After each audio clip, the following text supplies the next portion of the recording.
Welcome to mark TV. ఈ రోజు మన గెస్ట్ రావి మురళి అమెరికా నుంచి జూమ్ లైన్ లో మనకు అందుబాటులో ఉన్నారు. గుడ్ ఈవినింగ్ మురళి గారు. నమస్కారం అండి. నమస్తే నమస్తే. మురళి గారు, మీరు నారా లోకేష్ అపాయింట్మెంట్ కోసం 22 లక్షల రూపాయలు ఒక వ్యక్తికి ఇచ్చారని మీరు సోషల్ మీడియాలో పోస్టు పెట్టడం జరిగింది. ఆ వ్యక్తి ఎవరు? ఆ వ్యక్తి మీకు ఎలా పరిచయం అయ్యాడు? నా పేరు రావి మురళీ మోహన్ అండి. నేను చిలకపేట వాస్తవ్యుని. నేను గత 10 సంవత్సరాలు 26 ఇయర్స్ నుంచి నేను అమెరికాలో ఉంటున్నాను. సో నాకు చిన్న ఇష్యూ వచ్చిందండి చిలకపేటలో. సో దాని గురించి నేను తెలుగుదేశం కార్యకర్తని, ఎప్పటి నుంచో తెలుగుదేశం గెలవడానికి నేను చాలా కష్టపడుతున్నాను. సో అయితే మొన్న 24 ఎలక్షన్ లో కూడా నేను చాలా కష్టపడ్డాను, చాలా డబ్బులు ఇచ్చాను. ఇక్కడ నుంచి సోషల్ మీడియాలో మేము క్యాంపెయిన్ అవి చేసాము, అంతే చేసాం. సో మొన్న నాకు వచ్చిన ఇష్యూ వచ్చినప్పుడు నా ఆస్తిని కబ్జా చేశారండి చిలకపేటలో. సో నేను ఆ విషయమై లోకేష్ గారి దృష్టికి తీసుకెళ్దాము అని చెప్పేసి నేను సోషల్ మీడియాలో పోస్టులు పెట్టడం జరిగింది. ఫేస్బుక్ లో నేను ట్విట్టర్ లో కూడా లేను ఎప్పుడు. నేను ట్విట్టర్ లో అంత ముందు వాడేవాళ్ళం, కాకపోతే అది మా టీం ఉండేది ఇండియాలో. మేము ఓన్లీ ఈ సినిమాకి సంబంధించిన న్యూస్ మాత్రమే పోస్ట్ చేసేవాళ్ళం. ఏదైనా రాజకీయంగా ఉంటే 1-2 వార్తలు వేసేవాళ్ళం, అంతేగాని అసలు పోస్టులు పెట్టేవాళ్ళం కాదు. సో అయితే 24 ఆగస్ట్ 5 తారీఖు వాళ్ళు నా ఆస్తిని కబ్జా చేయడం జరిగింది. దాంతో నేను సోషల్ మీడియాలో పోస్ట్ పెట్టి అరే నేను మీకు డబ్బులు ఇస్తాను అని చెప్పి. చిలకలూరుపేటలో మీ ఆస్తి అంటే ఏమిటి? బిల్డింగా, కాంప్లెక్సా? నాది కాంప్లెక్స్ అండి. చిలకలూరుపేటలో 1,16,000 స్క్వేర్ ఫీట్. అందుట్లో 2 థియేటర్లు ఉన్నాయి, 600 seating capacity and 2 function halls ఉన్నాయి. ఆ తర్వాత కింద 2 ఫ్లోర్లు షాపింగ్ ఉంది. షాపింగ్ లో ఒకటి హాఫ్ ఫ్లోర్ నిండిపోయింది. సో అట్లా పెద్ద కాంప్లెక్స్ అది చిలకలూరుపేటలో, 1,16,000 స్క్వేర్ ఫీట్. దాన్ని మా నాన్నగారు వేరే వాళ్ళ ఫ్రెండ్స్ అవుతారు, తెలుగుదేశం నాయకులు. వాళ్ళ దగ్గర 97 లక్షలు అప్పు తీసుకొని నాకు తెలియకుండా మా మిస్సెస్ ల్యాండ్ పక్కన, అసలు ఈ ఉన్న ఆస్తికి సంబంధం లేకుండా పక్కన ఒక ల్యాండ్ ఉంటే ఆ ల్యాండ్ అక్కడ పెట్టారండి. అది ఏంటి, మేము 2017 సంవత్సరంలో మా నాన్నగారికి మేము జీపీ ఇచ్చాం. అప్పట్లో లోన్ కోసం ట్రై చేస్తే జీపీ ఇచ్చాం, దాన్ని మర్చిపోయాం. 2022 అంటే 5 సంవత్సరాల తర్వాత దానికి గుర్తుండదు కదా జీపీ ఇచ్చింది లేనిది. సో మా నాన్నగారి దగ్గర ఆ జీపీ ఉంది. సో తీసుకున్న డబ్బులకి దాదాపుగా 97 లక్షలు తీసుకున్నారు. ఆ తీసుకున్న డబ్బులకి తాకట్టు పెడితే వాళ్ళు నోట్లు తిరిగి ఇవ్వకుండా ఏదైతే మనీకి తాకట్టు పెడతారో ఆ మనీ వరకు నోట్లన్నీ తిరిగి ఇచ్చేయాలి. తిరిగి ఇవ్వకుండా అది వాళ్లే పెట్టుకొని తిరిగిస్తామని చెప్పి ఇవ్వకుండా బలవంతంగా తీసుకెళ్లి రాయించడం. చివరికి ఏమైందంటే పోలీస్ తీసుకెళ్లి కూర్చోబెట్టి కొట్టి రాయిద్దామని చెప్పేసి కూర్చోబెడితే మా ఫాదర్ కి భయం వేసి అక్కడి నుంచి పారిపోయి హైదరాబాద్ వెళ్ళాడు. సో దాన్ని అదనంగా తీసుకొని వీళ్ళు ఏం చేశారంటే, అమెరికాలో ఉన్నారు, మీ ఫాదర్ ఇండియాలో ఉన్నారు. మా ఫాదర్ ఇండియాలో ఉంటారు. ఆయన 75 ఏళ్ళు, మా ఫాదర్ మదర్ ఇండియాలో ఉంటారు. వాళ్ళు మెయింటెనెన్స్ అవంతా చూస్తూ ఉంటారు. సాయి కార్తిక్ ఎవరైనా అద్దెలకు వస్తే కనుక ఇవ్వడం కానీ, లేదంటే వాళ్ళకి సినిమాలకు కూడా సంబంధం లేదు, వేరే మేనేజర్ ఒక ఆయన ఉన్నాడు, ఆయన చూసుకుంటాడు అని. సో ఎవరైతే డబ్బులు ఇస్తున్నాడో అతనికి 97 లక్షలకి తాకట్టు పెట్టిన తర్వాత వాళ్ళు బలవంతంగా కొట్టి రాయించుకోకపోతే ఆయన అక్కడి నుంచి పారిపోయి హైదరాబాద్ వెళ్ళాడు. ఆ విషయం కూడా నాకు తెలియదు అనుకోండి. సో అయిన తర్వాత నాకు 23 అక్టోబర్లో మా మదర్ చెప్పారు, అరే ఇట్లా మీ నాన్న తాకట్టు పెట్టాడు కాబట్టి మనం డబ్బులు కట్టాలి అని. నేను వాళ్ళకి అప్రోచ్ అయ్యా. ఎవరైనా తాకట్టు పెట్టాడు అంటే అంజుబాబు అని పేరు చెప్పారు. అంజుబాబు ఒకే ఒక వ్యక్తి పేరు చెప్పారు నాకు, అంజుబాబు అని. 97 లక్షలు. నేను అంజుబాబు గారికి కలిసి నేను అడిగాను. అప్పుడు నేను ఒకసారి ఇండియా వచ్చినప్పుడు అడిగాను, సార్ మీ డబ్బులు మీకు ఇచ్చేస్తాను, నా ల్యాండ్ నాకు ఇచ్చేసేయండి అని అడిగాను. అడిగితే వాళ్ళు సమాధానం చెప్పలేదు, ఏం మాట్లాడలేదు. సరే ఇది ఎక్స్పైర్ అయిపోతుంది. 93 అదే 24 జనవరికి ఎక్స్పైర్ అయిపోతుంది. నేను కేసు వేసాను, వీళ్ళు రావట్లేదు, డబ్బులు తీసుకోవట్లేదు అని చెప్పి నేను కేసు వేసాను అనమాట. వీళ్ళు తీసుకురండి, డబ్బులు ఇప్పిస్తాను, డబ్బులు కడతాను అని చెప్పేసి కేసు వేసాను. కేసు వేసినా అయినా కూడా ఒక 6-7 నెలలు వాళ్ళు అసలు రాను కూడా రావాలి, ఎవరు అసలు మాటలు కూడా మాట్లాడలేదు. ఎప్పుడైతే తెలుగుదేశం గవర్నమెంట్ వచ్చిందో ఆ తెలుగుదేశం గవర్నమెంట్ రావడానికి నేనెంత కష్టపడ్డానో, అయిన తర్వాత సడన్ గా వచ్చి ఒకరోజు ఆక్రమించేశారు. ఒకరోజు సార్ నేను మార్నింగ్ కాఫీ తాగి లేచాను సార్, మార్నింగ్ కాఫీ తాగి లేచి కూర్చున్నాను. కూర్చుంటే నాకు ఇండియా నుంచి కాల్ వచ్చింది. రమణ అని మా ఐస్ ఫ్యాక్టరీలో పనిచేస్తాడు, ఆ పక్క స్థలంలో ఉన్న ఐస్ ఫ్యాక్టరీలో. అతను కాల్ చేసి ఇట్లా రేపు ఉదయం వచ్చేసి వీళ్ళు కబ్జా చేస్తున్నారు అని. ఎందుకు కబ్జా చేస్తున్నారు అని అడిగా. ఏమైంది అసలు, ఏమైంది, ఏం జరిగింది? మొన్న జూలై 24 తారీఖు మీ నాన్నగారిని పోలీస్ స్టేషన్ తీసుకెళ్లి ఇట్లా బలవంతంగా రాయించిపోయారు, ఆయన అక్కడ నుంచి వెళ్ళిపోయారు, ఎక్కడికి వెళ్ళారో మాకు తెలియదు. ఎక్కడికి వెళ్ళారో తెలియదు ఏంటి, జూలై 24 తారీఖు జరిగింది, నువ్వు నాకు ఆగస్టు 4వ తారీఖు నాడు కాల్ చేస్తున్నావు అంటే ఈ 11 రోజులు అయింది, అసలు ఆయన ఎక్కడికి వెళ్ళింది ఏం తెలియదు మీకు, ఎట్లా చెప్తారు నాకు ఇది, అసలు ఎవరు కబ్జా అయిపోతున్నారు ఏంటి అని అడిగితే అప్పుడు అంజుబాబు అను ఈ వీరయ్య చౌదరి అని అన్నాడు. అతనికైతే మనం ₹1 డబ్బులు కూడా ఇచ్చే పని లేదు. వీళ్ళకి సరే నేను కాల్ చేశాను ఇమీడియట్ గా, ఏంటండి ఏం సమస్య, ఎందుకు కబ్జా చేస్తున్నారు? ఎందుకంటే ఒక్కసారి కబ్జా చేసిన తర్వాత ఊళ్ళో పడిపోయినట్టేనండి. అంత పెద్ద కాంప్లెక్స్ మీద కబ్జా చేసిన తర్వాత రేపు ప్రతి ఒక్కడు అరటిపండు వాడి కాడి నుంచి సోడా బండి వాడి కాడి నుంచి ప్రతి ఒక్కళ్ళు వచ్చి అక్కడ కూర్చొని ఏదో ఇచ్చేస్తాం, మాకు డబ్బులు ఇవ్వకపోతే మేము అది చేస్తామన్నట్టు. సో అది తప్పదు. సో కాంప్లెక్స్ కబ్జా చేసే ముందర నన్ను కాంటాక్ట్ చేస్తుంటే బాగుండేది, కాంటాక్ట్ చేయలేదు, నేను కాల్ చేస్తే వాళ్ళు ఎత్తలేదు. నేను వాళ్ళకి చెప్పాను, మీరు తప్పు ఇది చేయొద్దు, ఏదైనా ఉంటే కనుక కూర్చొని మాట్లాడండి అని చెప్పి నేను సోషల్ మీడియాలో పోస్ట్ పెట్టాను. పెడితే స్పందన లేదు. వచ్చారు, ఉదయం వచ్చారు, అందరినీ బెదరగొట్టి బయటికి పంపించేశారు. బయటికి పంపించేసి దాని మొదలు టెంట్ వేసి టెంట్ లో కూర్చొని కబ్జా చేసే వాళ్ళ వెనకల ఎవరున్నారు అనుకుంటున్నారు మీరు? సరే అందులో డౌటే ఉందండి. చిలకపేట ఎమ్మెల్యే గారు ఉన్నారు, అదైతే 100%. ఎందుకు అంటే పత్తిపాటి పుల్లారావు గారు. ఎందుకు అంటే దానికి చాలా బలమైన రీజన్స్ ఉన్నాయండి. ఆయన కాల్ చేసి ఎవరు గంగాధర్ గారితో మాట్లాడారు. గంగాధర్ గారు అంటే ఆ విజయ డిజిటల్స్ ఓనర్, 8 సంవత్సరాల నుంచి మా దగ్గర అద్దెకుంటున్నారు. ఆయనతో మాట్లాడారు. ఆయనకి ఇది డబ్బులు ఇవ్వద్దని చెప్పారు, ఖాళీ చేయమని చెప్పారు, బలవంతంగా ఖాళీ చేయించారు. దానికి సంబంధించిన వాయిస్ రికార్డులు, అంటే ఆయన మాట్లాడేది కాదు కానీ గంగాధర్ గారు దానికి సంబంధించి నాకు కాల్ చేసి చెప్పిన వాయిస్ రికార్డులు అన్ని ఉన్నాయి నా దగ్గర. తర్వాత పోలీస్ స్టేషన్ లో కేసు అండి. పోలీస్ స్టేషన్ లో కేసు పెట్టడానికి వెళ్తే పోలీస్ స్టేషన్ లో కేసు తీసుకోరు. ఎన్నిసార్లు, ఒకసారి కాదు 2 సార్లు కాదు, ఎన్నిసార్లు పోలీస్ స్టేషన్ కేసు వెళ్ళారంటే అన్నిసార్లు. కబ్జా చేసిన రోజు పోలీస్ స్టేషన్ కి మా మదర్ గారు వెళ్ళారండి. వెళ్ళి కూర్చొని అక్కడ కేసు పెట్టడానికి ఇట్లా 4 వచ్చి దౌర్జన్యం చేసి కొట్టి అందరినీ తరిమేస్తున్నారు, తలుపులు వేస్తారు, కబ్జా చేశారు అని మా మదర్ కేసు పెట్టడానికి వెళ్తే అక్కడ మా మదర్ కి 75 years, ఆమె క్యాన్సర్ పేషెంట్, అప్పుడే క్యాన్సర్ సర్వైవల్. ఆమె వెళ్ళి అక్కడ కూర్చుని పోలీస్ స్టేషన్ లో 6-7 గంటలు కూర్చుండి కేసు పెట్టడానికి వెళ్తే కూర్చోబెట్టి చివరికి కేసు తీసుకుని పంపించారు. తర్వాత ఇంకా ఇట్లా లాభం లేదని నేను సోషల్ మీడియా పోస్ట్ చేశాను. నేను అమెరికాలో ఉంటానండి, నేను అక్కడ ఉండను కదా, అక్కడ ఉంటే కనుక నేను వెళ్ళి పలానా చోటకి వెళ్ళి కూర్చునేవాడిని.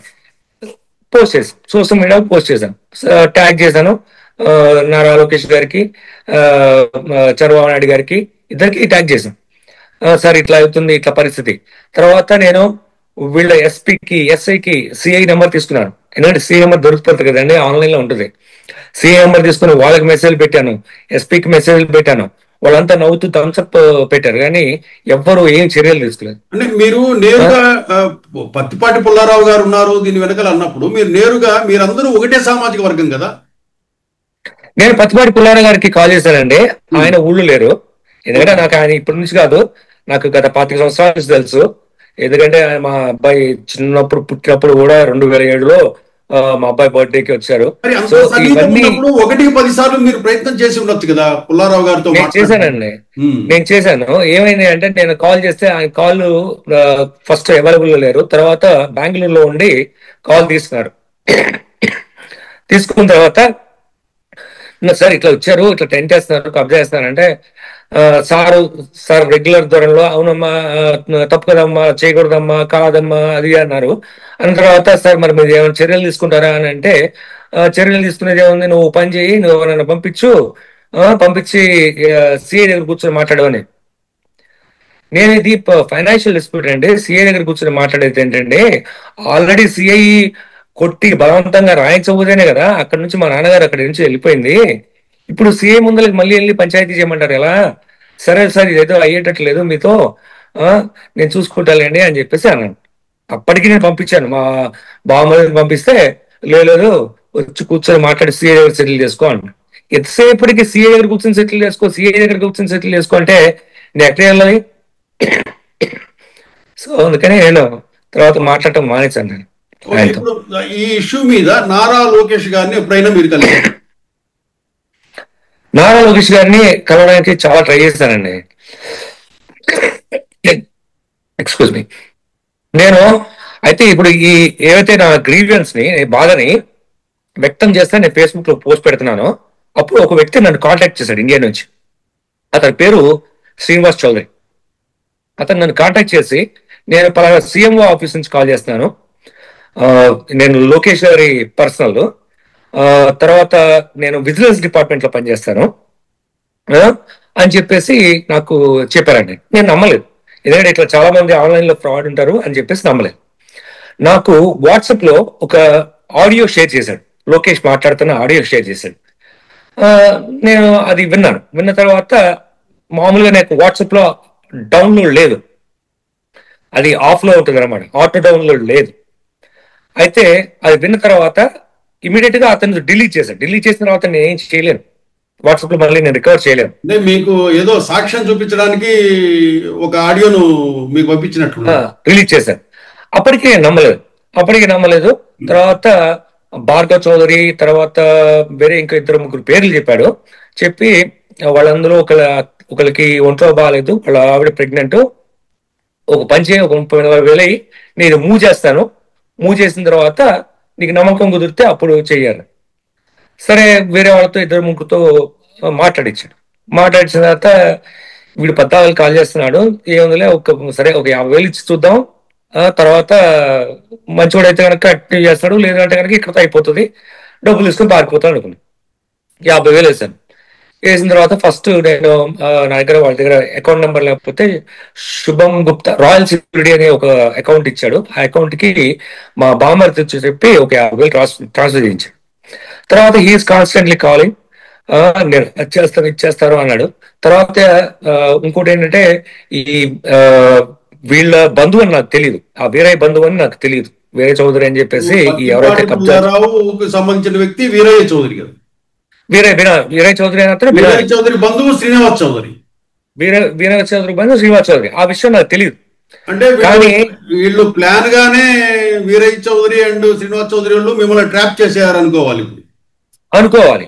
అంటే నాకు చాలా వరకు తెలియదు. మనకి ఎంతసేపటికి వీరయ్య చౌదరి వివరాలన్నీ శ్రీనివాస్ తెలుస్తాయి.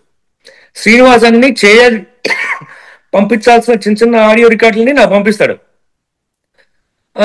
మురళి ఏది లోకేష్ గారు ఏది చెప్తే అది అని చెప్పి ఆయన పెడతాడు మెసేజ్ వీరయ్య. వీడు వచ్చేసి చూడు లోకేష్ గారు అయితేనే అవుతుంది, మిగతా వాళ్ళ వల్ల కాదు అని వీడు పెడతాడు నాకు మెసేజ్. సో ఇప్పుడు వాళ్ళతో అట్లా నమ్మి శ్రీనివాస చౌదరికి ఎంత పే చేశారు? నేను తర్వాత అదే ఇది చెప్తున్నా కదండి, తర్వాత నేను వీళ్ళని డబ్బులు అడిగానండి. ఏది డబ్బులు కాదు, ఇది డాక్యుమెంట్స్ అడిగారు. మా మిస్సెస్ ల్యాండ్ డాక్యుమెంట్స్ మీ దగ్గర ఉన్నాయి ఒరిజినల్, అది ఇవ్వండి అని అడిగారు. అయితే లేవని చెప్తే అది ఎట్లా కుదురుతుంది? డాక్యుమెంట్స్ మీ దగ్గర ఉన్నాయి, నోట్లు మీ దగ్గర ఉన్నాయి, అసలు అన్ని మీ దగ్గర, తిరగరాసిన నోట్లు కూడా మీ దగ్గర ఉన్నాయి, అన్ని మీ దగ్గర ఉన్నాయి, మీరు ఎలా ఇవ్వరు తిరిగి అని చెప్పేసి అని అడిగా. అడిగితే లేవు పోయినాయి అని చెప్పారు. పోయినాయి అని చెప్తే శ్రీనివాసు ఇది ఎంత వీళ్ళు నాటకం వేస్తున్నారు, ఈ పోయినాయి అని చెబుతున్నారు, ఇది అయ్యే పని కాదన్న. అంటే అప్పుడు శ్రీనివాస్ వెళ్ళి వాళ్ళ దగ్గర డాక్యుమెంట్స్ ఫోటో కాపీలు తీసుకొచ్చాడు. నేను అప్పుడు పూర్తిగా నమ్మాను. అరే అసలు నేను ఎప్పుడు చూడండి డాక్యుమెంట్లు, నాకు శ్రీనివాస్ ద్వారా నాన్నగారు వాళ్ళ దగ్గర పెట్టిన డాక్యుమెంట్స్ ఫోటోలు పెట్టాడు మీకు. ఆ, మా నాన్నగారు వాళ్ళకి తాకట్టు పెట్టిన డాక్యుమెంట్స్ వాటికి సంబంధించిన తాలూకు ఫోటోలన్నీ నాకు పెట్టాడు. ఉమ్. అప్పుడు నమ్మకం కలిగింది. అరు వీడు కరెక్టే, వీడు వెళ్ళాడు, వాళ్ళతో కూర్చున్నాడు, మాట్లాడాడు, వాళ్ళు అన్ని ఫోటోలు మాట్లాడాడు, ఇంకా తీసుకొచ్చాడు. లోకేష్ తో కూడా సన్నిహిత సంబంధాలు ఉన్నాయి ఇతను, కానీ మీరు నమ్మారు. నేను అది అది ఇంకా నమ్మడానికి ఇంకా బలమైన కారణం ఆ ఫోటోలు పెట్టాడు, అదొక రీజన్. అప్పుడు నమ్మాను. రెండో రీజన్ ఏంటంటే నేను 24 సెప్టెంబర్ నేను ఇండియా వచ్చానండి. ఏది నన్ను రండి, మీరు రండి, లోకేష్ గారితో మాట్లాడిపిస్తాను, పరిచయం చేస్తాను, వచ్చి కూర్చొని మాట్లాడండి అని చెప్పి అన్నారు. నేను 24 సెప్టెంబర్ వచ్చి అక్కడ ఇంద్రప్రస్థ హోటల్లో ఉన్నాను. ఏది సాయంత్రం అంతా పని చేస్తా ఉంటాను. పని చేసిన తర్వాత సాయంత్రం అరౌండ్ 2:30-3కి లాగ్ ఆఫ్ అయిపోయిన తర్వాత 2 పెగ్గులు వేసి పడుకోవటం నాకు అలవాటు. సో ఆ రోజు నేను రెండు పెగ్గులు వేసి నన్ను ఊళ్ళో కూడా రానివ్వట్లేదు. ఒకసారి మా అమ్మని చూసొద్దామని చెప్పేసి నేను చిరుపడి వెళ్తుంటే మధ్యలో కాజా టోల్ ప్లాజా దగ్గర నన్ను ఆపి నా కారు కొట్టేశారు. కారు రాబరీ జరిగింది అనమాట. అంతే, దానికి సంబంధించిన కేసు వివరాలు మంగళగిరి పోలీస్ స్టేషన్ లో ఉంటాయి. అది దానికి ఎఫ్ఐఆర్ కట్టడం, నా నెంబర్ ఇవ్వటం, అన్ని ఎఫ్ఐఆర్ ఉంటాయి.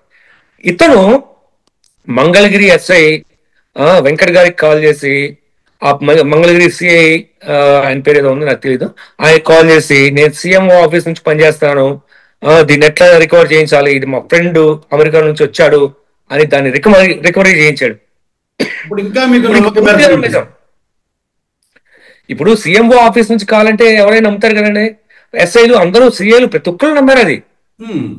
మరి వాడు నిజంగానే సీఎంఓ ఆఫీస్ లో పనిచేస్తాడు ఇప్పటికి కూడా తెలియదు నాకు. సో అది సీఎంఓ ఆఫీస్ అని చెప్పి అది కార్ రికవర్ చేశాడండి. కార్ రికవరీ చేయడం అనేది చాలా గొప్పతనం, పోయిన కారు. సో అందుకని పూర్తిగా మనం 22 లక్షలు ఇచ్చాను. 22 లక్షలు కూడా నేను కేవలం బ్యాంక్ ట్రాన్స్ఫరే చేశాను. ఎవరు, శ్రీనివాస్ చౌదరికే చేశారా? లేదండి, అతను ఒక 4 అకౌంట్ నెంబర్లు ఇచ్చాడండి. ఓకే. రాంబాబు ఎర్రగొర్ల అని ఎస్బీఐ అకౌంట్ అడ్డంకిది ఇచ్చాడు. దానికి దాదాపు ఒక 15 లక్షల దాకా ట్రాన్స్ఫర్ చేశాను. తర్వాత రాంబాబు ఎర్రగొర్ల కోటక్ మహీంద్రా బ్యాంక్ ఒకటి ఇచ్చాడు, దానికి ఒక 5 లక్షల దాకా ట్రాన్స్ఫర్ చేశాను. తర్వాత రాయల్ సెక్యూరిటీ అని చెప్పేసి దానికి ఒక నెంబర్ ఇచ్చాడు, అది ఒకటి. ఆ తర్వాత ఇంకొకటి వచ్చేసి శుభం గుప్తా అని ఒక నెంబర్ ఇచ్చాడు. సో ఇట్లా 4 అకౌంట్ నెంబర్లకి ట్రాన్స్ఫర్ చేశాడు. ఆయన పేరు మీద లేదు. నో ఇంతకీ మీరు ఆ 22 లక్షలు బ్యాంకులో వేయించుకున్న శ్రీనివాస చౌదరిని నేరుగా కలిశారు ఎప్పుడైనా? లేదండి, కలవలేదు. 2 సార్లు వచ్చాను. 2 సార్లు ఏదో పని ఉందని చెప్పేసి కలవకుండా మానేశాడు. అంటే మిమ్మల్ని నారా లోకేష్ అపాయింట్మెంట్ పేరుతో అతను మోసం చేశాడు అని మనం అనుకోవాలి. మోసం చేశాడు అని నాకు డౌట్ వచ్చి నేను 8 నెలల క్రితం నేను నారా లోకేష్ గారి ఆఫీస్ కి నేను మెసేజ్ పెట్టాను. అక్కడ నాకు తెలిసిన వాళ్ళు ఉన్నారన్నమాట టీడీపీ ఆఫీస్ లో. ఆయన బండారు శ్రీకాంత్ అని చెప్పేసి, బండారు వంశీ అని ఒక ఆయన ఉన్నాడు, పాటిబండ్ల శ్రీకాంత్ అని ఉన్నాడు. వాళ్ళకి నేను మెసేజ్ పెట్టాను, సార్ ఇతను తెలుసా మీకు, ఏంటి అంటే వాళ్ళు నవ్వుదిలేశారు. అదేంటండి ఇది నారా లోకేష్ గారి పేరు చెప్పి ఇది ఎంత 1 లక్ష కాదు, 2 లక్షలు కాదు, 22 లక్షలు డబ్బులు తీసుకున్నారండి. ఇది ఏదో నాకు చాలా డౌట్ గా ఉంది. నేను 2 సార్లు వచ్చాను ఇండియా, వాళ్ళు నన్ను కలవనివ్వట్లేదు, ఏదో పేరు చెప్పి సాకు చెప్పి నన్ను కలవకుండా చేస్తున్నారు, ఒకసారి కనుక్కోవచ్చు కదా అని పెడితే వాళ్ళు నవ్వు వదిలేశారు. అసలు నవ్వు వదిలేయడం ఏంటండి, 22 లక్షలు ఒక ఎన్ఆర్ఐ దగ్గర తీసుకుంటే మోసం చేస్తారే, పలానా వాడు మోసం చేస్తాడే, ఇది గవర్నమెంట్ బాధ్యత అని కొంచెం ఒక్క శ్రద్ధ తీసుకొని ఎవరిని ఎంక్వైరీ చేస్తే తెలిసిపోద్ది కదా. వాడేం ఫోన్ నెంబర్ మార్చాడా, అలాగే లోకేష్ పేరు చెప్పి ఇంకా ఎంతమందిని మోసం చేస్తున్నాడు అని చెక్ చేసుకోవాల్సిన బాధ్యత వీళ్ళ మీద ఉంది. అది నాకు తర్వాత తెలిసిందండి. ఆ సిఐ వరదరాజు అంట, ఏది వైజాగ్ 2 టౌన్ సిఐ. ఆ తర్వాత ఇప్పుడు మా చిలకలవాడ సిఐ రమేష్ పూర్తిగా మునిగిపోయాడు దాంట్లో. ఆ తర్వాత వెంకట్ గారు ఎస్ఐ గారిని మోసం చేశాడు. మంగళగిరి ఇది అర్బన్ పోలీస్ స్టేషన్, అర్బన్ కాదు అది రూరల్ పోలీస్ స్టేషన్. వీళ్ళందరినీ మోసం చేసి ఎంత మందిని మోసం చేశాడు. సేమ్ అదే నెంబర్. మీరు ఆ స్క్రీన్ షాట్ లో కూడా చూడండి, అక్కడ పోలీసు వారిని లోగో ఉంటుంది, సత్యమేవ జయతే అని. అవును. వాడు ఆ లోగో పెట్టుకొని అందరికి కాల్ చేసి మోసం చేస్తుంటాడు. అది మోసాన్ని నేను గ్రహించి నాకు డౌట్ వచ్చి నేను కాల్ చేస్తే కనీసం వెరిఫై కూడా చేసుకోలేదు. మౌనం అర్థంగీకారం అండి.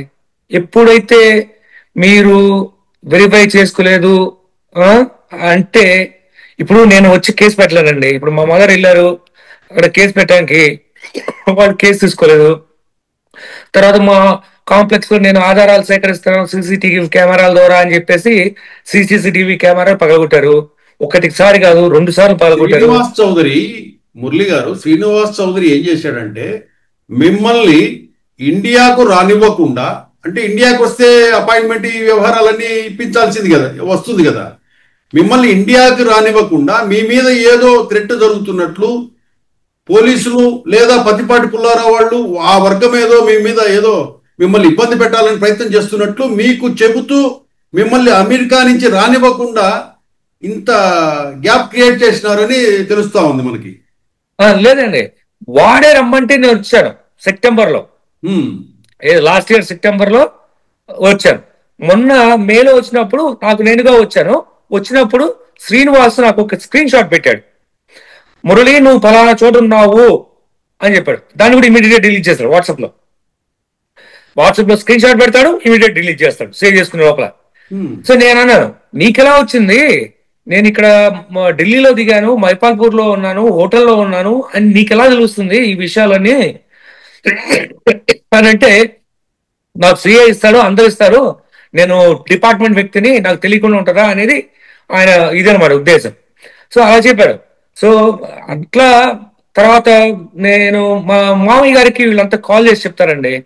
వీళ్ళంతా లీకులు ఎలా ఇస్తారంటే, మీ వాడు మహిపాల్పూర్ లో ఉన్నాడు, వాడిని తీసుకొస్తాం, వేసేస్తాం, అదిగో మీ వాడు గుంటూరు వచ్చాడు. అప్పుడు నేను నాకు ఇండియా నెంబరు ఉంటుందండి ఇక్కడ, ఎందుకంటే మేము ఈ ఓటీపీలు అవి వాటి కోసం అని చెప్పి పెట్టుకుంటాం, బ్యాంక్ ట్రాన్సాక్షన్ ఓటీపీ. దాని అడ్వాంటేజ్ వచ్చి ఆ ఇండియా నెంబర్ ని ట్రాక్ చేయడం బిగిన్ చేశారు. నేను ఎక్కడ ఉన్నది ప్రతి ఒక్కటి వాళ్ళు తెలుసుకున్నారు.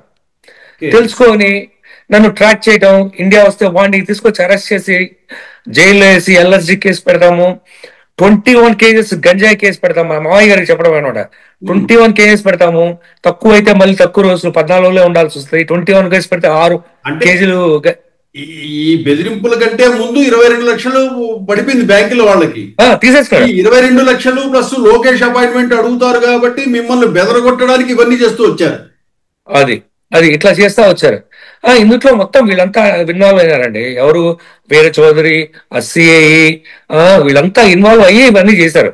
లేదంటే అందరు కలిసి ఒక విషయంలో లోకేష్ అపాయింట్మెంట్ కు సంబంధించి ఎవరో వ్యక్తులు లోకేష్ పేరు చెప్పి మోసం చేశారని మనం అనుకోవాలి. అనుకోవాలి.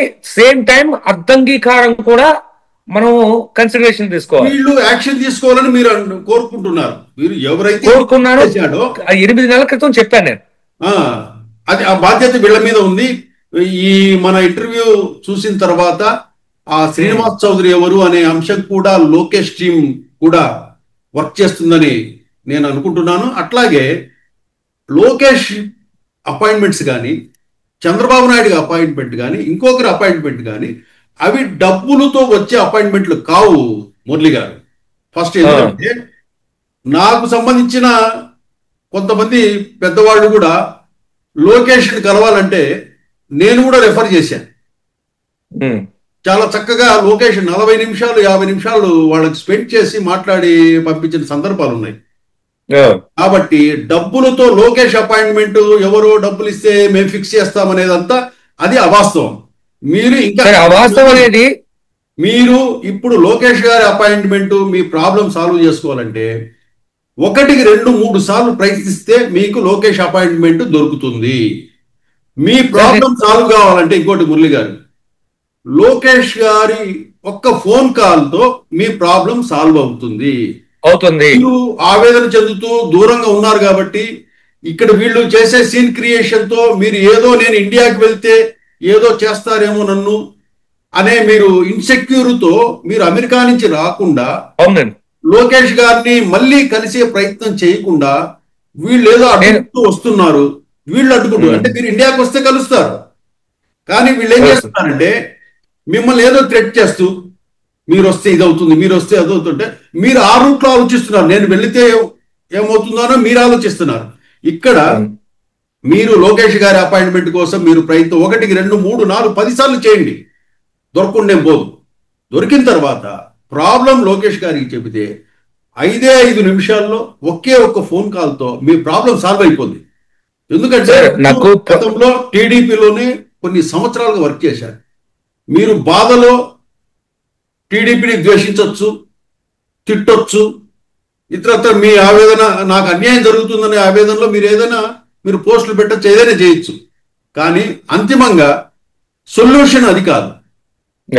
మీకు లోకేష్ గారు తెలుసు, చంద్రబాబు గారు తెలుసు, 1కి 10 సార్లు డైరెక్ట్ గానే అప్రోచ్ కావచ్చు. ఎందుకంటే లోకేష్ గారి కంటూ ఒక పేషీ ఉంది, చంద్రబాబు నాయుడు గారి కంటూ ఒక పేషీ ఉంది, ఎంతో మంది మీకు తెలిసిన వాళ్ళు ఉన్నారు, మీ సామాజిక వర్గం వాళ్ళు కూడా ఎక్కువ మంది ఉన్నారు. ఒకరు కాకపోతే ఒకరు ఎవరో ఒకరు సాయం చేస్తారు.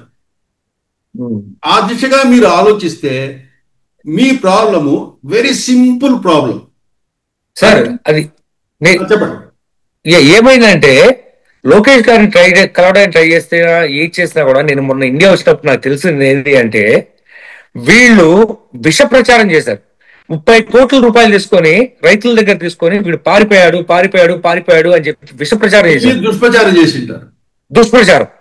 అది వాళ్ళ దగ్గరికి వెళ్ళిపోయింది. నేను ఎవరైనా అడిగి సార్ నాకు అపాయింట్మెంట్ ఇప్పించండి నేను అడిగితే, అదే మీ ఫాదర్ 30 కోట్లు తీసుకొని పారిపోయాడంట, నీకు అపాయింట్మెంట్ ఇచ్చేది ఎందుకు? ఇక్కడ ఉన్న ఎన్ఆర్ఐలు కూడా వాళ్ళందరూ కూడా అదే అంటారు, అరే నువ్వు డబ్బులు తీసుకొని పారిపోయావంట, నీ తరపున మేమేం మాట్లాడాలి అంటారు. నువ్వు ఆధారం ఉంటే పెట్టండి.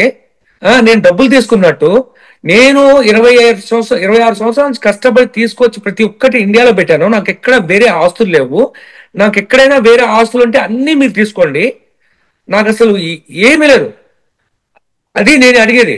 అసలు ఒక్కటి కూడా నన్ను అసలు ఇవి 17 నెలల నుంచి ఒక్కళ్ళైనా ఆఫీస్ నుంచి కానీ, టీడీపీ ఆఫీస్ నుంచి కానీ, ప్రభుత్వం నుంచి కానీ నన్ను కాంటాక్ట్ చేశారా?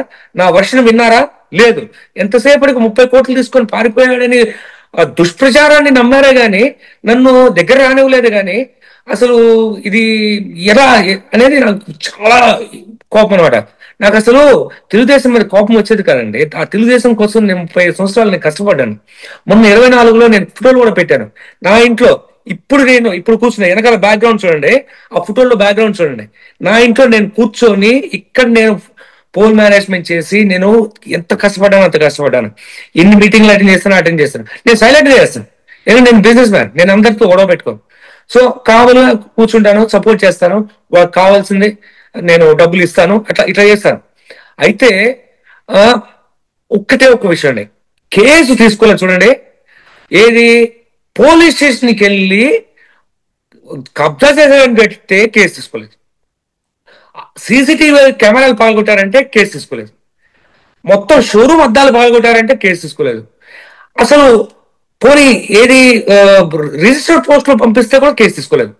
అసలు ఒక ఎన్ఆర్ఐ 26 సంవత్సరాల నుంచి అమెరికాలో ఉంటున్నాడు, ఒక మనిషి పోలీస్ స్టేషన్ లో కేసు పెట్టలేని స్థితిలో ఉన్నాడు అంటే ఇంకా అక్కడ నుంచి నాకు అసలు గుండె బద్దలైపోయిందండి. అది కూడా నారా చంద్రబాబు నాయుడు గారి గవర్నమెంట్ లో ఇలా జరుగుతుందా, అసలు ఇంత ఘోరం, ఇంత అన్యాయం జరుగుతుందా అన్న దాన్ని నేను తట్టుకోలేకపోయాను. అందుకని నేను ఎప్పుడు తిట్టని బూతులు అవన్నీ మొత్తం అసలు నాలో ఉన్న బాధ మొత్తం అలా చెప్పుకోవాల్సి వచ్చింది. నేను అసలు ఇది నా వ్యక్తిత్వం కాదు, ఇది నా ప్రవర్తన. ఇలా చేసేవాడిని అయితే ఇన్ని సంవత్సరాల నుంచి ఇక్కడ నేను అసలు పనిచేసేవాడిని కాదండి. తీసుకెళ్ళి ఎప్పుడో జైల్లో పెట్టేవాడిని. అసలు కాదు, అది నా వ్యక్తిత్వం కాదు. కానీ కేవలం ఆ గుండె పగిలిపోయిందండి, నాకు గుండె పగిలిపోయింది. అసలు ఇది పోలీసులో కేసు తీసుకోరా, అసలు ఎంత ఘోరం ఇది.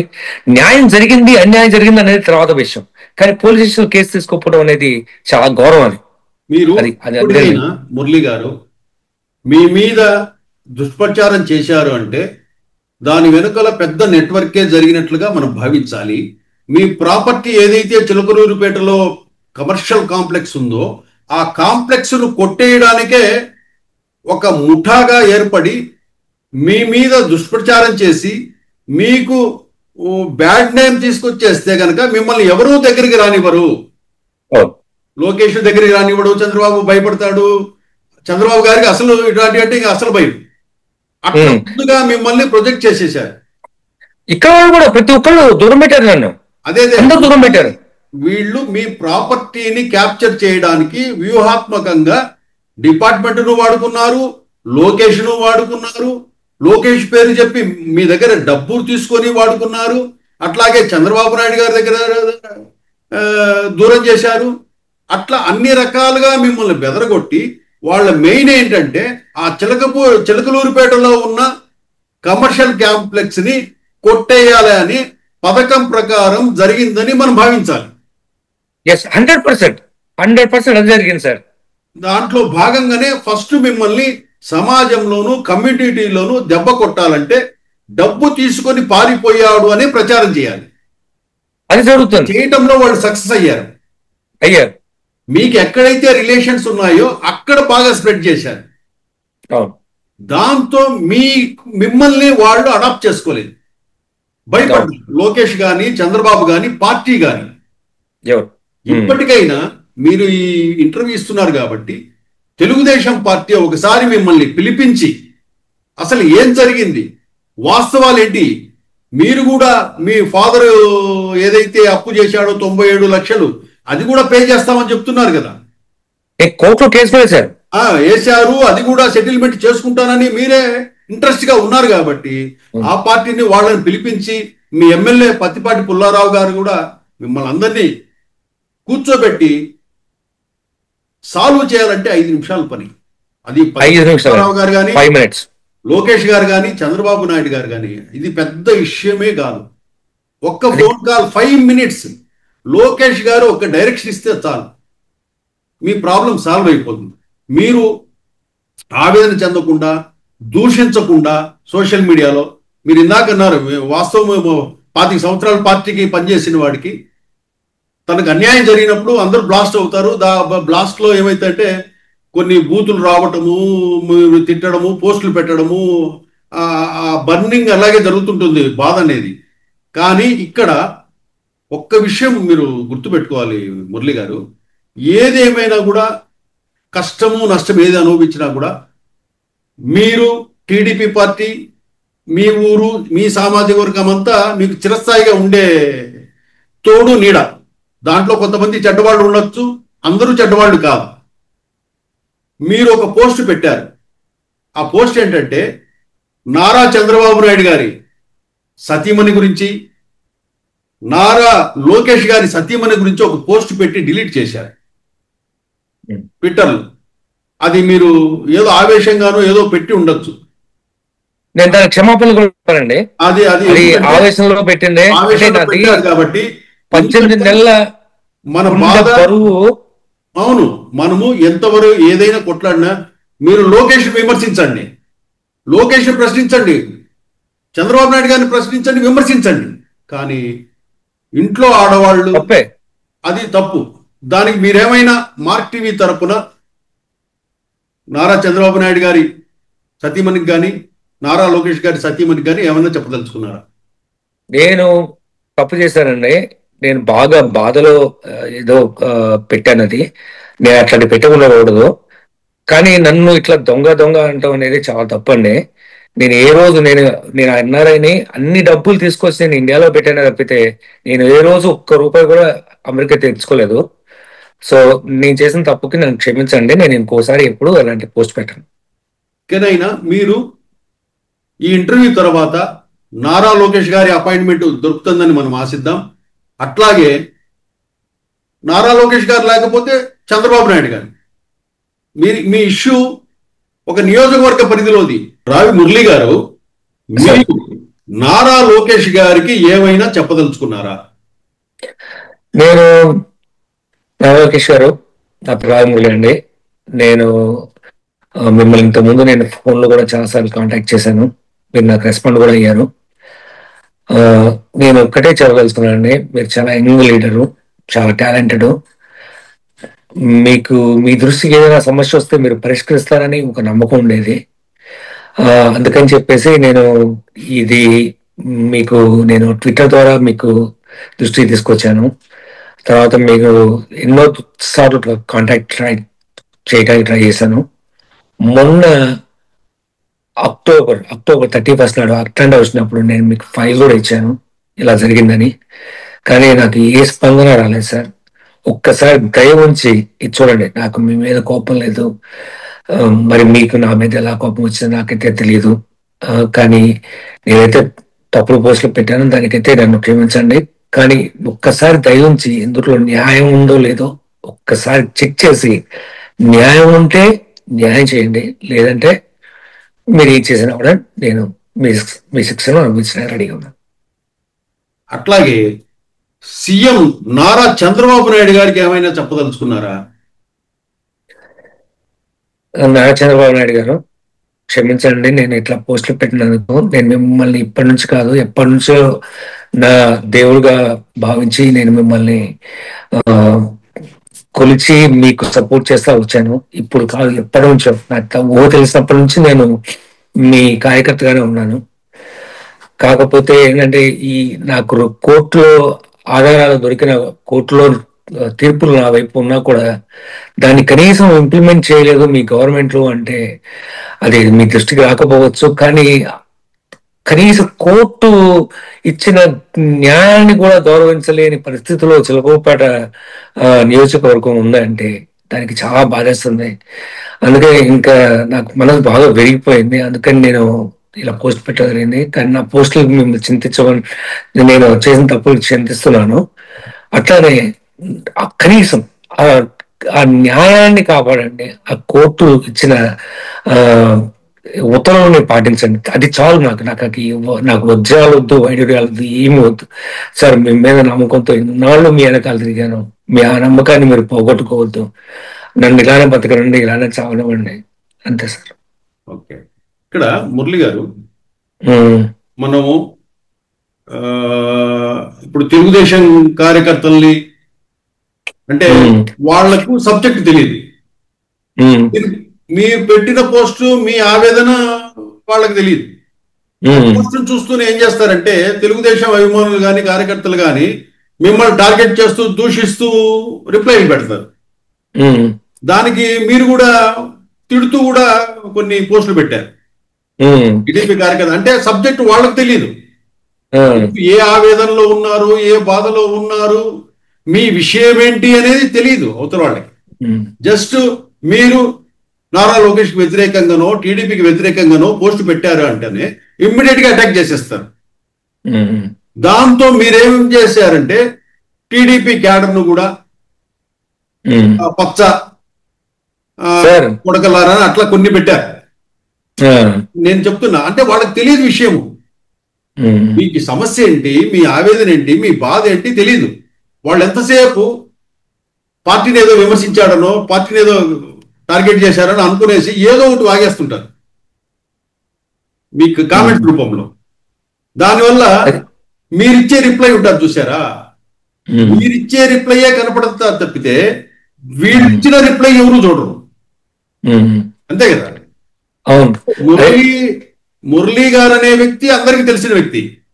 మురళీ గారు పెట్టిన పోస్ట్నే అందరూ చూస్తారు తప్పితే మీకు రిప్లై ఇచ్చిన వ్యక్తి ఎవరికి తెలియదు, జరిగిన అన్యాయం గురించి కూడా ఎవరికి తెలియదు. అట్లా మీరు టీడీపీ క్యాడర్ లో కూడా కొంతమందిని దూషించడం కూడా జరిగింది. అది ఇప్పుడు నేను చెప్తాను, ఒక చిన్న ఎగ్జాంపుల్ చెప్తాను. పిల్లికోటి అని చెప్పేసి చిలకపేటలో ఒక అతను ఉంటాడండి. అతను ఈ తెలుగుదేశం కార్యక్రమాలు వెళ్ళడానికి, అంటే జెండాలు పెట్టుకొని ర్యాలీలు చేయడానికి, లోకేష్ గారిని కలవడానికి, ప్రతి దానికి నన్ను వచ్చి డబ్బులు అడిగేవాడు. నేను ప్రతిసారి 10,000, 20,000, 10,000, 20,000 అట్లా ఇస్తా వచ్చాను. చివరికి అతను ఏమన్నాడంటే, నువ్వు మా SC/ST స్థలాల్లో లాక్కొని నువ్వు బిల్డింగ్ కట్టావు, నీ బిల్డింగ్ ఉందని ధర్నా చేసి నీ బిల్డింగ్ లాగేసుకుంటావు. ఏది ఎన్నాళ్ళ నుంచో వాడికి నేను హెల్ప్ చేస్తా ఉన్నాను తెలుగుదేశం పార్టీలో తిరగడానికి. అంటే ఈ తెలుగుదేశం పార్టీకి డైరెక్ట్ గా ఇచ్చిన డబ్బులు కాకుండా, ఇండైరెక్ట్ గా ఇచ్చిన డబ్బులు కాకుండా, ఇట్లా కూడా ఏది తెలుగుదేశం కార్యకర్తలకు కూడా నేను డబ్బులు ఇచ్చేవాడిని. వాళ్ళకి సపోర్ట్ చేస్తామండి, వాళ్ళు ర్యాలీకి వెళ్ళటానికి ఇచ్చేసేవాడిని. అట్లాంటి వాళ్ళు చివరికి నన్ను ఆ, దొంగ, వీడు దొంగతనం చేశాడు, ఎస్సీ స్థలాలు లాక్కున్నాడు అని ముద్రేశారు నా మీద. ఆ, ఎంత బాధేస్తుంది అసలు. అంటే వీళ్ళంతా జీవితంలో ఒక్క తప్పు చే నాకేమర్థం అవుతుందంటే, మీరు అమెరికాలో దూరంగా ఉండటం, మీ ఆస్తులు ఇక్కడ ఉండటం, మీ అమాయకత్వాన్ని, వీళ్ళు మీ మంచితనాన్ని చూసి మిమ్మల్ని ఏదో ఈ విధంగా టార్గెట్ చేస్తూ, ఏదో దుష్ప్రచారం చేస్తూ, అదిరిస్తూ బెదిరిస్తూ ఏదో చేసి చెయ్యాలనే ప్రయత్నం జరిగింది అని మనం అనుకోవాలి మీరు చెప్పేదాన్ని బట్టి. అంటే మీ అవునండి. మంచితనం ఒకటి, ఉమ్, ఆస్తిపాస్తులు ఒకటి, ఉమ్, మీరు దూరంగా ఉండటం ఒకటి. అవును. మురళి ప్రతిసారి నన్ను పరిగెత్తుకుంటూ రాలేడు. ఉమ్, మురళి మురళి ప్రాణం ఇక్కడ చిలుకలూరిపేటలో. అవును. ఇది దృష్టిలో పెట్టుకొనేసి వీళ్ళంతా కూడా ఏదో మీ మీద రాళ్లు వేస్తూ సమాజం నుంచి వేరు చేసే ప్రయత్నం జరిగిందని నాకు అనిపిస్తా ఉంది. 100% అండి. నన్ను ఫస్ట్ నా క్యారెక్టర్ అసాసినేషన్ చేశారు, నన్ను చాలా దూరం పెట్టారు. అసలు నేను వెళ్తే అరే వీడు డబ్బులు తీసుకొని పారిపోయాడు అని ఒక దాన్ని క్రియేట్ చేశారు. అది ఎంత బాధ అంటే, అసలు ఏ రోజు ఒక చిన్న అప్పు చేయలేదు, ఈ రోజు వరకు నేను చెప్తున్నాను, ఒక్కళ్ళు కూడా ఆధారం తీసుకొని రాలేదు. మురళి అనేవాడు అప్పు చేయలేదు. అప్పు చేస్తే తిడతానని మా నాన్న చెప్పలేదు, ఆయన చెప్పలేదు. అప్పు ఇచ్చిన వాళ్ళు చెప్పలేదు. వాళ్ళు ఏ ఉద్దేశంతో చెప్పలేదని నాకు తెలియదు. అప్పు ఇచ్చిన వాళ్ళు చెప్పలేదు, అప్పు తీసుకున్న ఈయన చెప్పలేదు. యూజువల్ గా అప్పు తీసుకున్న వాళ్ళు నేను అప్పు తీసుకున్నానని చెప్పరు. సరే, మొత్తం అయిపోయింది. కనీసం కబ్జా చేసే ముందలైనా వచ్చి మీ నాన్న డబ్బులు తీసుకున్నాడు మురళి, అది మాకు ఇవ్వాలి అంటే, సరే సార్ కూర్చోండి నేను చెప్తాను, ఏంటి ఏమైంది వివరాలు ఇవ్వండి. అంతెందుకు సార్, 18 నెలలు అవుతుంది, ఇంతవరకు వాళ్ళు ఎంత డబ్బులు ఇచ్చింది వివరాలు కూడా చెప్పట్లేదు. వాళ్ళు ఎవరెవరికి నేను డబ్బులు ఇవ్వాలో అనేది వివరాలు చెప్పరు. వాళ్ళ ఫోన్ నెంబర్ లేవు, కాంటాక్ట్ నెంబర్ లేవు. తీసుకోరు. ఇండియా వస్తే చంపేస్తామంటారు. ఫోన్ నెంబర్లు ఇవ్వరు, కాంటాక్ట్ చేయనివ్వరు. అప్పటికి ఒక నలుగురిని దొంగతనం చాటుగా కలిసి వాళ్ళకి ఇవ్వాల్సిన డబ్బులు ఇచ్చేశారు. మిగతా వాళ్ళు వస్తే ఇస్తానని చెప్పాను. కాకపోతే నువ్వు అక్కడ ఉంటే చంపేస్తాడు, నువ్వు అక్కడ ఉంటే చంపేస్తాడు, నువ్వు అక్కడ ఉంటే చంపేస్తాడు. 24 గంటలు ఇదే నన్ను భయపెట్టి మానసికంగా కృంగతీసి 18 months. మీరు ఇక్కడికి రావద్దు అని వీళ్ళు ప్రొటెక్ట్ చేస్తున్నారంటే, అంటే ఇక్కడ మీ ప్రాపర్టీని ఏదో చేయడానికి ప్రయత్నిస్తుండే అనుకోవాలి మనం 100%. అవును, మీరు రావద్దు అంటున్నారంటే ఈ ప్రాపర్టీని కబ్జా పెట్టడానికే వీళ్ళు కృతనిశ్చయంతో ఉన్నట్లు మనం అనుకోవాలి. ఆ ప్రాపర్టీ ఎంత అవుతుందండి? కమర్షియల్ కాంప్లెక్స్ 60 కోట్లు ఉంటుందండి. అది కమర్షియల్ 1,16,000 స్క్వేర్ ఫీట్. వాళ్ళు ఆ ప్రాపర్టీని ఎలా కొట్టేయాలి అనే ఉద్దేశంతోనే మిమ్మల్ని ఒకవైపు బెదరగొడుతూ, మీతో సిట్టింగ్ కు రాకుండా తప్పించుకు తిరుగుతూ, మీరు ఎక్కడికైనా సెటిల్మెంట్ నారా లోకేష్ కు చంద్రబాబు నాయుడు దగ్గరికి వెళతామనంటే కనుక అక్కడ అడ్డుకట్ట వేస్తూ ఇన్ని ప్రయత్నాలు చేస్తున్నారు అని తెలుస్తా ఉంది. ఏదేమైనా నారా లోకేష్ గారికి రిక్వెస్ట్ ఇచ్చారు కాబట్టి అపాయింట్మెంట్ కోసం, ఈ ఇంటర్వ్యూ చూసిన తర్వాత నారా లోకేష్ టీం మిమ్మల్ని అప్రోచ్ కావచ్చు, లేదా నారా చంద్రబాబు నాయుడు గారి టీం అప్రోచ్ కావచ్చు. మీ ప్రాబ్లంని అతి త్వరగా సాల్వ్ చేస్తారని మనం ఆశిద్దాము. మురళి గారు, థ్యాంక్స్ అండి. Thank you very much Murali. Thank you very much. నమస్కారం.